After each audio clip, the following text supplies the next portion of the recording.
ओम Shivam travel agency. ये कोई आम कंपनी नहीं है। हमारा मोटो है हर सफर में सुरक्षा, हर मोड़ पर विश्वास। इसीलिए हमारी कंपनी में आप जैसी महिलाएं महाकाल की भक्त काम करती है एज गाइड्स और ड्राइवर। वाह दिव्या, हर मोड़ पर सुरक्षा और हर सफर में विश्वास, का सोच के साथ तुमने शुरू की है ही नई ट्रैवल कंपनी। लेकिन दिव्या,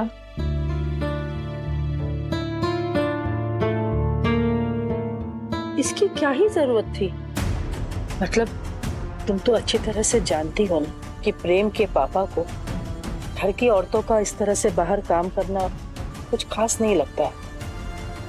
और बेटा, हमारे घर में किसी भी चीज की कोई भी कमी नहीं है। माँ, दिव्या ये पैसों के लिए थोड़ी कर रही है, बल्कि तो उसके पापा का सपना था। और हाँ माँ जी, हम चाहे कितने भी बिजी क्यों ना हो जाए, अपने घर परिवार को कभी नजरअंदाज नहीं करेंगे। हमारा वादा है आपसे। बात सिर्फ तुम्हारी नहीं है दिव्या, तुमने अपने साथ साथ बाकी और बहू बेटियों को भी तो काम दिया है। माँ बेकार में डर रही है। दिव्या जो काम कर रही है ना, इससे औरतों को मौका मिलेगी, लोगों को सुरक्षा मिलेगी, लोग महाकाल की भक्ति से जुड़ेंगे। माँ जी, जरा आप भी सोचिए ना, आज भी इतने घरों में लोगों को लगता है कि लड़कियां बोझ हैं क्योंकि वो कमाती नहीं, और जब वो कमाने के बारे में कहे तो उन्हें परेशानी होती है। सोचते हैं कि न जाने बाहर की दुनिया कैसी होगी, बाहर का माहौल कैसे होगा। ऐसे में अगर महिलाएं हमारी कंपनी में काम करेगी तो ना ही वो सिर्फ सुरक्षित होंगी बल्कि सर उठाकर भी जिएंगी। हाँ माँ, दिव्या ने जो कुछ भी किया है ये एक बहुत बड़े बदलाव की शुरुआत है। हर हर महादेव। हाँ ठीक है। अरे पंडित जी भी आ गए। हर हर महादेव। हर हर महादेव। पूजा की सामग्री सब तैयार है। तो पंडित जी भी आ गए, कब तक सोती रहेगी? जाकर उठा लो उसे। अरे मैं गया तो उठाने, कमरे में कोई है ही नहीं। कमरे में नहीं है? नहीं। कहाँ? ये तो मैं तुमसे पूछने आया था ना। तो कहाँ चली गई?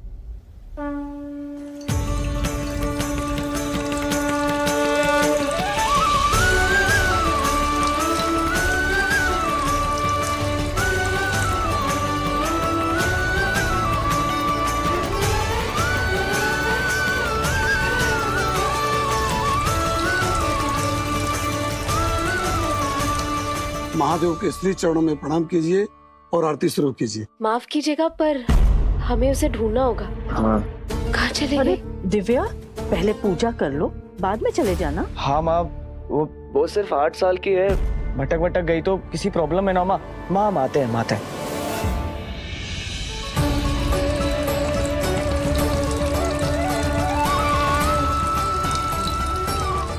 पता नहीं ये लड़की है या मुसीबत, हमेशा सबकी परेशानियां बढ़ाती ही रहती है।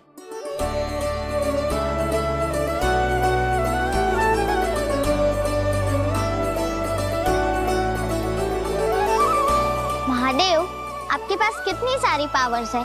सिर पर चंदा मामा, जटा में माँ गंगा, गले में नाग की माला और डमरू, त्रिशूल। अरे नहीं नहीं, ये सब मांगने नहीं आए हम आपसे।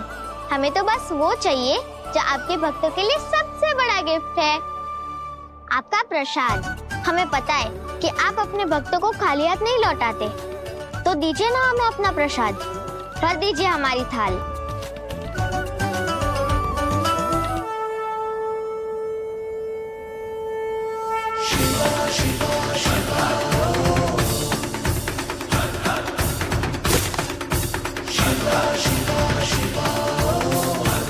बम बम भोले। अरे पूरे मोहल्ला छल्ले, छोटू के घर में भी नहीं है, कहाँ ढूंढे? एक बार फिर से घर में चेक कर लेते। चलो। मम्मा, पापा।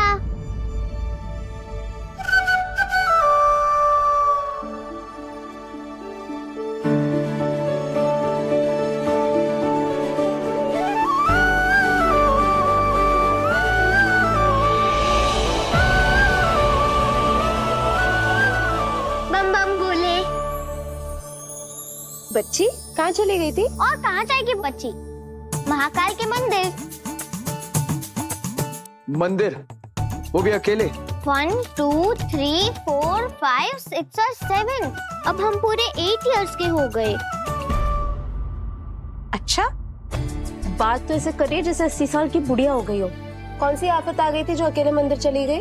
आफत नहीं, जरूरत। आज इतना बड़ा दिन है आपकी लाइफ का, आपका सपना पूरा हुआ है, इसीलिए हम महाकाल के मंदिर गए थे उनका प्रसाद लेने, अपनी मम्मा के लिए। मम्मा की बच्ची, अगर कोई मुसीबत आ जाती तो? ऐसे कैसे मुसीबत में पड़ जाती मैं? महाकाल के इतने बड़ी भक्त की बेटी हूँ मैं, और हमारा ध्यान सीधे वो रखते हैं, बम बम बोले। तारा, भगवान जी हर जगह नहीं पहुंच सकते, इसलिए वो बच्चों से पहले उनके माँ बाप को भेजते हैं ताकि वो उनका ध्यान रख सके। पापा डोंट वरी, हम पूरी तैयारी के साथ गए थे, अपनी पावर की पोटली को लेकर गए थे हम। ये देखो। अच्छा, मम्मा आप ही तो कहते हो ना कि नट्स खाने से हमें पावर्स मिलती है, तो मैं ये नट्स खाती, मैं रॉकेट की तरह जंप मारकर हमारे घर पहुंच जाती। अच्छा, जंप मारकर? Super hero? सुपर हीरो नहीं, मैं सुपर गर्ल हूँ। ओह माय गॉड, और उस सुपर गर्ल में पावर्स है क्या? अभी तो नहीं मिली क्योंकि हम छोटे हैं ना, लेकिन जब भी मिलेंगे हम सबसे पहले आपको बताएंगे। बिल्कुल तुम पर गई है, इतना बोलती है। हम तो इतना नहीं बोलते, तुम पर ही गई है। तारा, इस बार हम तुम्हें माफ कर रहे हैं, लेकिन आगे से कभी भी हमें बिना बताए कहीं मत जाना। ठीक है, प्रॉमिस? प्रॉमिस। हम सब लोग डर जाते हैं ना आपके लिए। अब नारियल फोड़ दे।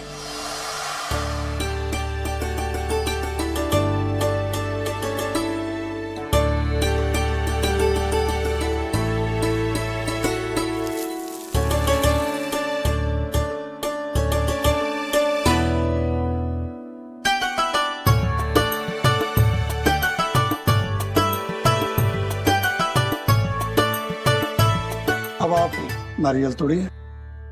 महाकाल, जितनी तेजी से हम बड़े हो रहे हैं, उतनी ही तेजी से हमारी मम्मा की कंपनी बड़ी और बड़ी कर देना। प्रेम से बोलिए महाकालेश्वर महादेव की जय। दादी आप इतनी सैड क्यों हो? हम आपके लिए भी लाए हैं प्रसाद, ये लो।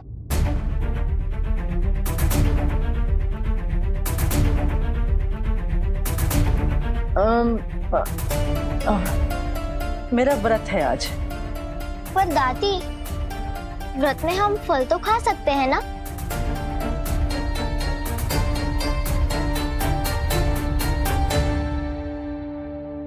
तारा, हो सकता है कि उनका निर्जला व्रत हो आज।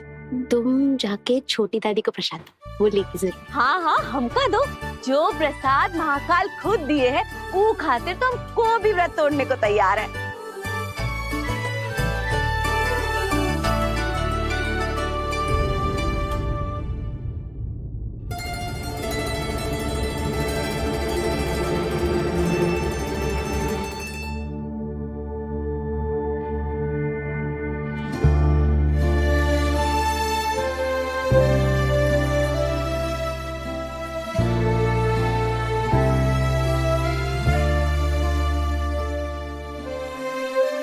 माँ, क्या जरूरत थी आपको तारा से झूठ बोलने की?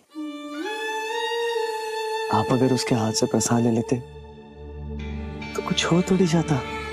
आखिरकार बाप की पोती है माँ। नहीं प्रेम, जिस बच्ची के ना माँ बाप का पता ना खानदान का पता, वो मेरी पोती नहीं हो सकती। मैं जानता हूँ माँ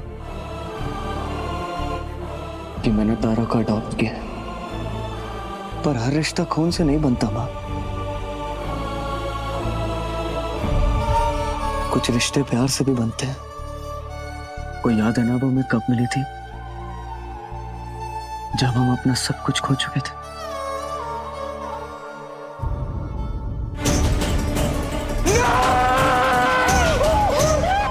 उस हादसे के बाद मैं, दिव्या, आप सब लाश बन गए थे। उस वक्त में तारा हमारी जिंदगी में आई। अरे ये बच्ची तो चुप ही नहीं हो रही है। मुझे ये बच्ची मंदिर की सीढ़ियों पे मिली, पता नहीं कौन इसे इस हालत में क्यों छोड़ के गया।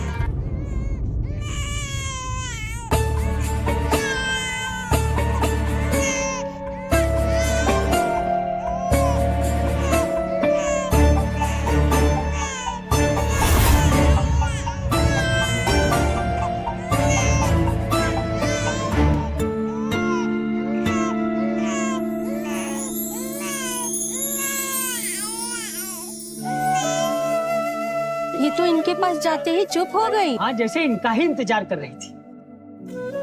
माँ, काश कि आपने दिव्या और तारा को उस पल देखा होता। एक ही पल में जैसे दोनों एक दूसरे से जुड़ गई थी। वो रिश्ता हर रिश्ते से बड़ा था माँ। ये सिर्फ संयोग नहीं हो सकता, ये महाकाल का संकेत था।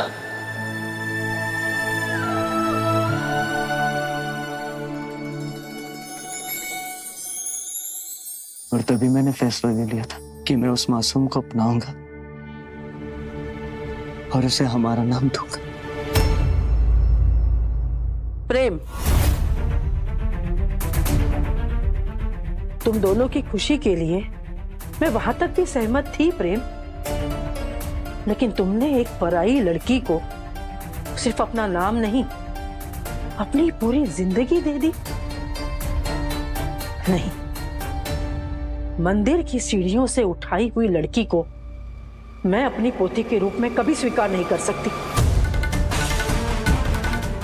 मैं उसे इस घर का वारिस नहीं मानती। मुझे इस घर का वारिस चाहिए प्रेम, तुम्हारा और दिव्या का अपना बच्चा। आपको याद है ना, अपनी बेटी को खोने के बाद दिव्या की क्या हालत हुई थी? याद है ना डॉक्टर ने क्या कहा मुझे था? कुछ नहीं सुनना प्रेम, मुझे सिर्फ इतना पता है कि दिव्या महाकाल की परम भक्त है। हम सबने देखा है उसने कितने ही असंभव काम को संभव किया है। महाकाल की विशेष कृपा है उस पर, तो वो महाकाल से विनती कर सकती थी। महाकाल उसकी मन्नत जरूर पूरी करते। मुझे पता है कि तुम लोग ये चाहते हो कि तारा को कभी इस बात का एहसास ना हो कि वो पराई है, इसलिए तुम दोनों ने अपना बच्चा नहीं किया। लेकिन एक बात ध्यान रखना प्रेम, पराया खून हमेशा पराया होता है, कभी अपना नहीं बन सकता। अब तुम चाहे कितनी भी कोशिश कर लो कि तारा को सच्चाई का पता ना चले, लेकिन एक ना एक दिन उसे सच जरूर पता लगेगा। पापा, दादी, जल्दी आओ ना। मम्मा की टूर की कंपनी की पहली सवारी हम करेंगे। सबसे पहले हम उज्जैन घूमेंगे ना कार में। जाओ, तुम्हारी बेटी तुम्हें बुला रही है प्रेम।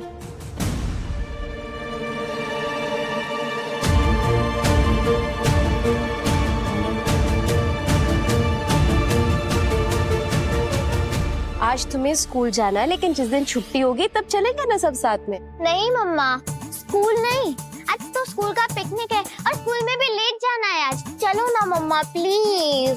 पापा, पापा मम्मा को बोलो ना, आज मेरा स्कूल का पिकनिक है, आज स्कूल भी लेट जाना है, तो चलो ना हम साथ में उज्जैन घूमे।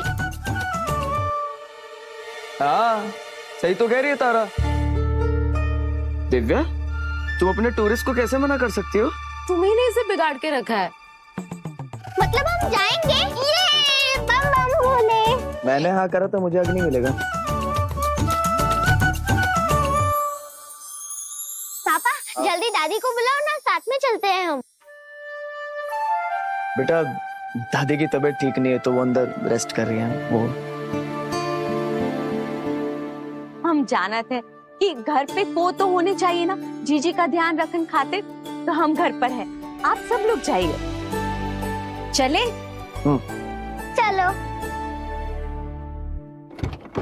एक मिनट, तुम कहाँ? मैं यहाँ। ये ओम शिवम ट्रैवल एजेंसी है, सिर्फ महिलाएं गाड़ी चलाती हैं।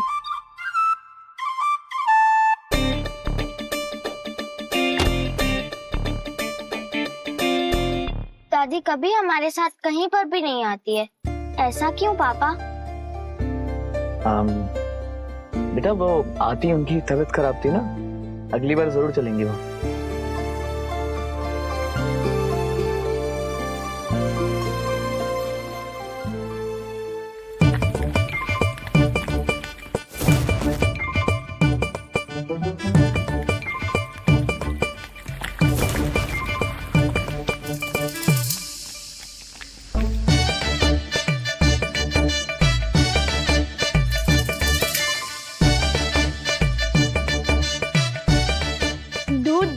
है ना मेरी जीभ ललपलाने लगती है। आज तो अपने दूध की सारी प्यास मिटा ही दी। बेटा तुझे जितना दूध पीना है ना तू पी, चाहे तो तेरे लिए तबेला भी खरीद दूंगा, लेकिन कम से कम इंसानों की तरह तो दूध पी। बेबी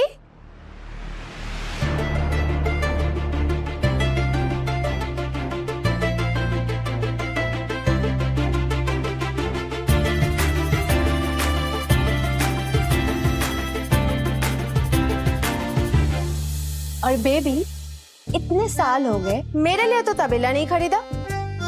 बस इतने साल बस बोलते रह गए। और इंसान ना अपने पेट भरने के लिए दूध पीता है, पर सांपों के लिए दूध तो उनका पहला प्यार होता है।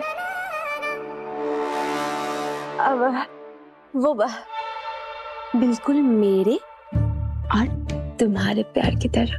बेबी बच्चा है, लेकिन बेबी ये तो इंसान का बच्चा है ना, सांप का बच्चा थोड़ी है। फिर ऐसी हरकतें तो क्या हुआ? मेरे लिए तो ये मेरा सपोला है। अच्छा मुझे एक बात बताओ, तुम क्या नागराज के कॉमिक्स पढ़ के बड़ी हुई हो क्या? नहीं मतलब मुझे पता है कभी कभी क्या लगता है, तुम दोनों माँ बेटे के साथ रह के ना मैं नागराज ना बन जाऊं।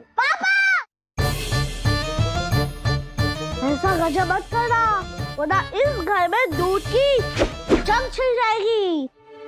और वो जंग भी ना तेरा बाप ही जीतेगा।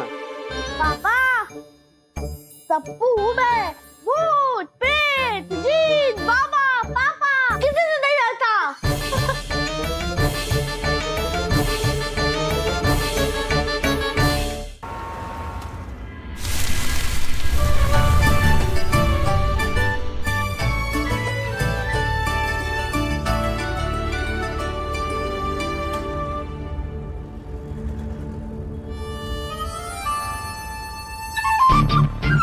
क्यों?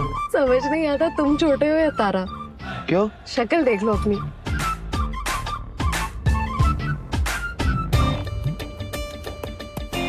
जानबूझ के लगाई थी ताकि तुम लोग को हंसी आए। अच्छा हाँ। मम्मा हम मस्का नहीं लगाएंगे, लेकिन जितने अच्छे से आप घर संभाल लेती हो उतनी अच्छे से आप कार भी चला रही हो।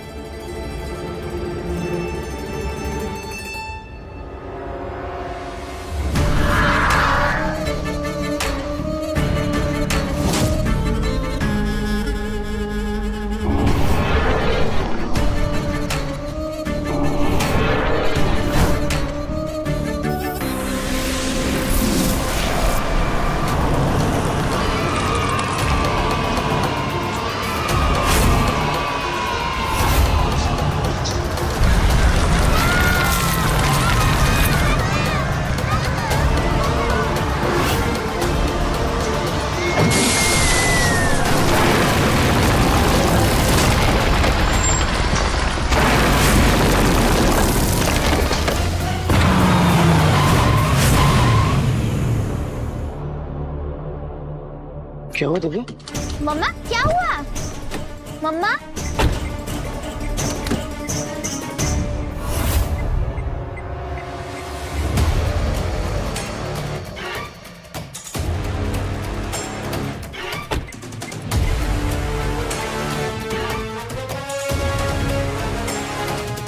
क्या हुआ दिव्या? हमने कुछ देखा। क्या देखा? काला साया जो जिसकी वजह से आसमान में अंधेरा छा गया। ऐसा क्यों लग रहा है जैसे कि कोई आने वाली काली शक्ति की आहट है। नहीं नहीं नहीं दिव्या, कोई काली शक्ति नहीं है। आखिरी काली शक्ति तपस्या ही थी, तो वो जा चुकी है ना। और अगर कोई भी काली शक्ति होती तो वो इतने सालों से चुप थोड़ी बैठी होती। अरे काला साया दिव्या, ये कोई काला साया नहीं है, काले बादल है। हो सकता है बारिश होने वाली होगी ना। नहीं प्रेम, हम कह रहे ना कोई तो वजह होगी जिसकी वजह से हमने ये देखा है, वरना हम बिना वजह के नहीं देखते। कुछ नहीं है दिव्या, कुछ नहीं है। मैं समझ गया। आज जब तारा में बिन बताए चले गए तो तुम बहुत परेशान हो गए थे ना। शायद उसी टेंशन में ना तुम्हारे दिमाग ने कुछ ऐसा वहम कर लिया होगा। कभी कभी होता है दिव्या, जब हम परेशान होते हैं ना तो हम कुछ भी देखते हैं, कुछ भी सोचते हैं। ऐसा कुछ भी नहीं, कुछ नहीं होगा, कुछ नहीं है। मैं हूं ना। नहीं, ये सिर्फ हमारा वहम नहीं हो सकता। जो हमने देखा कोई ना कोई मतलब जरूर है उसका, पर क्या?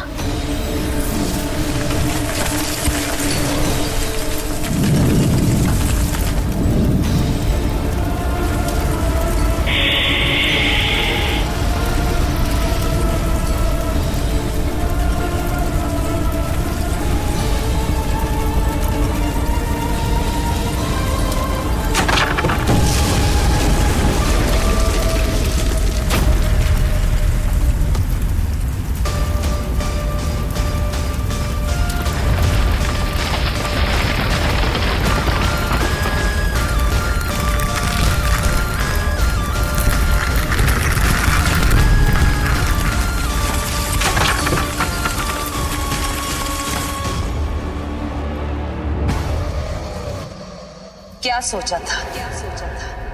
मुझे शान देखकर लगा मिट्टी हूं मैं।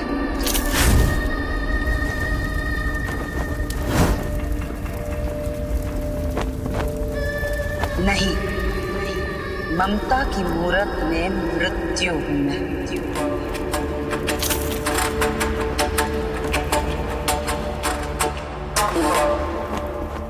राक्षसी हूं मैं।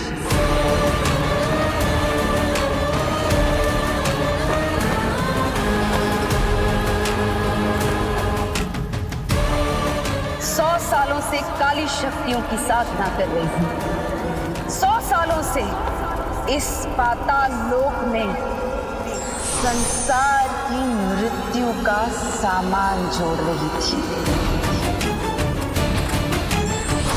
और आज मेरी काली साधना समाप्त हुई और अब दुनिया की हर शक्ति मेरी मुट्ठी में होगी। मेरी मुस्कुराहट से भी दहशत फैलेगी। मैं लोरी गाऊंगी और सारा संसार मौत की नींद में सो जाएगा। अब समय आ गया है धरती लोक पर जाकर उससे मिलने का।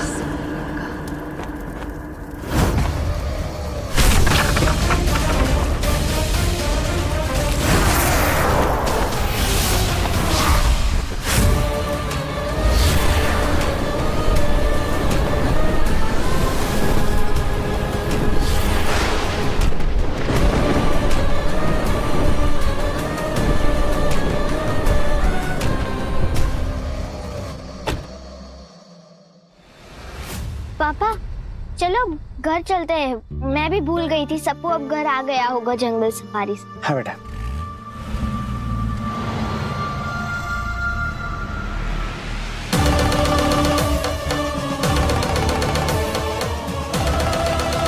ये जरूर किसी बड़े खतरे की आहट है। ये वहम नहीं हो सकता। कुछ तो है जो महाकाल हमें बताना चाहते हैं।